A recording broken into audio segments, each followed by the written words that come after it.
Salut à tous, c'est Antoine Moreau. Si vous aimez les voitures, vous êtes au bon endroit. Continuez à regarder cette vidéo, on passe tout de suite au sujet du jour. Sur les voitures Renault Logan, les freins à disque sont installés uniquement sur les roues de l'essieu avant. Les freins arrière sont des freins à tambour. Le processus de remplacement est présenté dans la vidéo ci-dessous. Outils et matériaux nécessaires pour le travail. Un nouveau disque de frein Bosch, une clé à cliquer, un marteau, une brosse métallique, un petit morceau de corde ou de fil de fer. Clé à choc de taille 17 ou clé à douille de taille 17. Clé Torx 18 ou clé universelle 18. Disque de frein neuf. Cric. Embout Torx T40. Tournevis. Lubrifiant en spray pour le cuivre. Processus de remplacement sur Renault Logan à l'aide d'une clé à molette ou d'une douille à tête 17 avec un tournevis. Desserrez les boulons de fixation des roues. À votre avis, quel est le meilleur rayon de pneus, 14 ou 15? Préparez le cric. Je recommande d'utiliser un cric hydraulique au lieu du cric d'origine. Déposez l'essieu avant du véhicule à l'aide d'un cric. Déposez l'essieu avant. Retirez les boulons de roue et les roues. À l'aide d'une clé ou d'une douille à cliquer à tête 18, desserrez les deux boulons qui fixent l'étrier de frein à la fusée de direction et retirez l'étrier. Pour éviter d'endommager la conduite de frein, suspendez l'étrier au ressort de l'amortisseur à l'aide d'une corde ou d'un fil de fer. La corde ou le fil doit être suffisamment solide pour supporter le poids de l'étrier de frein. À l'aide d'un embout Torx T40, dévissez les deux boulons qui fixent le disque au moyeu. En savoir plus sur le remplacement du roulement du moyeu avant. J'ai dû acheter une telle pièce, mon kit ne la contenait pas. Attention, il est très facile de la déchirer. Déposer et éventuellement remplacer les plaquettes de frein avant. En savoir plus sur le choix des plaquettes de frein avant. Déposer la plaque.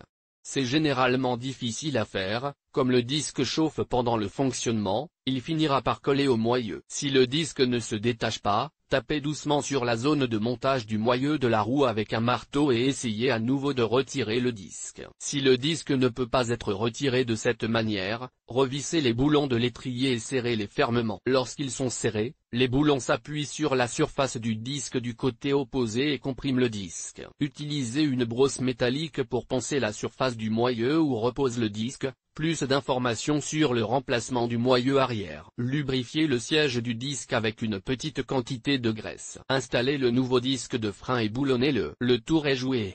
Montez ensuite l'étrier. Remontez dans l'ordre inverse, installez l'étrier de frein et la roue. La procédure décrite est la même pour le disque de frein gauche et le disque de frein droit. Conseils et remarques comme indiqué précédemment, il est important de lubrifier la surface d'appui du moyeu afin d'assurer un bon ajustement au moyeu, ce qui réduira les vibrations et empêchera le disque de coller. Il sera ainsi beaucoup plus facile de retirer le disque la prochaine fois. Il est parfois difficile de retirer l'étrier du disque parce que les plaquettes de frein reposent sur le disque. Pour résoudre ce problème, utilisez un tournevis pour repousser légèrement le maître-cylindre. Si vous remplacez les plaquettes de frein avant, vous devrez quand même le faire pour retirer les plaquettes de l'étrier. Après l'installation, appuyez plusieurs fois sur la pédale de frein avant de rouler avec le moteur en marche pour vous assurer que les plaquettes appuient bien sur le disque. Lors du remplacement des disques de frein, il est recommandé de remplacer les plaquettes de frein en même temps, sinon vous devrez supporter le frottement de la surface des anciennes plaquettes contre le nouveau disque. Dans ce cas,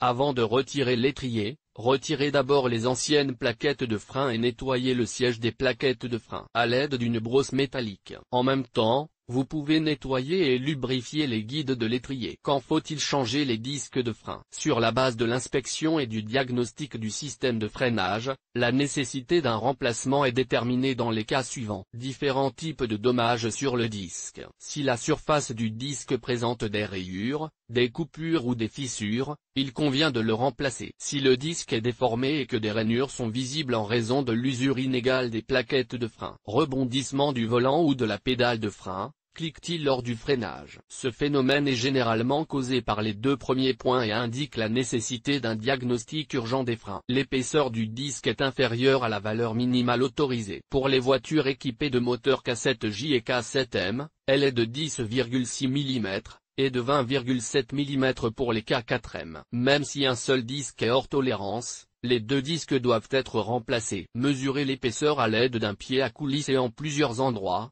car l'usure des disques peut être irrégulière. Rectification des disques de frein. Dans certains cas, il peut être nécessaire de réaffûter les disques de frein pour corriger des défauts mineurs. Avant d'effectuer cette opération, il convient d'évaluer si elle réduira l'épaisseur du disque de frein en dessous des valeurs minimales autorisées. Il est également important de mesurer l'épaisseur des disques après le décapage. Contrôle et inspection du système de freinage. Vérifier l'état du liquide de frein. Resserrer et régler le frein de stationnement. Vérifier le tambour de frein arrière et le remplacer. Si nécessaire, il n'est pas nécessaire d'utiliser un extracteur de frein. Contrôler et éventuellement remplacer les plaquettes de frein arrière. Avec un minimum de compétences en serrurerie, vous pouvez facilement réaliser l'opération de remplacement des disques de frein. Il vaut la peine de la combiner avec l'entretien des freins de la voiture, car une inspection supplémentaire et le remplacement des mécanismes et des pièces qui assurent la sécurité de la circulation ne seront pas superflus.